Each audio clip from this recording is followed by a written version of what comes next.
Hi. சண்டேஸில் வந்து morning என்னென்ன விஷயங்கள் செய்கிறேன்றது சார்ந்து ஒரு வ்ளாக் கொண்டு ஸ்டார்ட் பண்ணியிருக்கிறேன். என்ன பொழுது போயில அதான் மெயின் ரீசன். பெருசாக ஒரு பெரிய ஒரு ரீசன் எல்லாம் இல்லை. இப்போ சண்டேயில் நார்மலாக என்ன செய்கிறேன்னா 6 நாள் வேலை. இப்போ சண்டேயில் மட்டும்தான் ஃப்ரீயாக இருக்கிறது. நேரம் கொஞ்சம் டூ மச்சாக ரிலாக்ஸாக இருக்கிறதுக்கு எனக்கு பர்சனலாக விருப்பம் இல்லை. இப்போ வாகனங்களோட மார்னிங் ஸ்டார்ட் பண்ணுறேன் என்ற நார்மல் ரூட்டீன் சண்டேஸில். இப்போ 2 பேர் நிற்கணும்.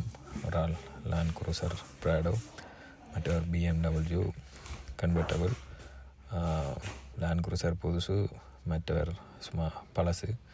அப்போ அவருக்கு அடிக்கடி ஒயில் மாற்ற வேண்டி வரும். மாதத்தில் 2 தரம் இந்த பிள்ளைகளுக்கு சாப்பாடு கொடுக்குற மாதிரி. இல்லாட்டி இவருக்கு வந்து நாங்கள் அந்த ஒயில் விடணும். கூடுதலாக 2 கிழமைக்கு ஒருக்கா டொப்பப் பண்ணுறது இந்த பழைய BMWக்கு. லேண்ட் குரூசர் அவருக்கு அது சம்மந்தமாக எந்த ஒரு சிக்கலும் இல்லை. 6 மாதத்துக்கு ஒருக்கா சர்வீஸ் ஆகலாம் தான். அவர் லாங் டேர்ம் வெஹிக்கிள், மற்றது வந்து ஷார்ட் டேர்ம் BMW ஸ்டேஷனுகளுக்கு போகிறது, மற்றது அந்த ரோட்டுகளில் விட்டுட்டு போகிற விஷயங்கள், வேலைகள் சார்ந்த விஷயங்கள் அதுகளுக்கு. இதுகெல்லாம் மெயினாக கூடுதலாக சண்டேஸில் வந்து மார்னிங்காக இருக்கிறது வெஹிக்கிளோட ஸ்பெண்ட் பண்ணுறது தான்.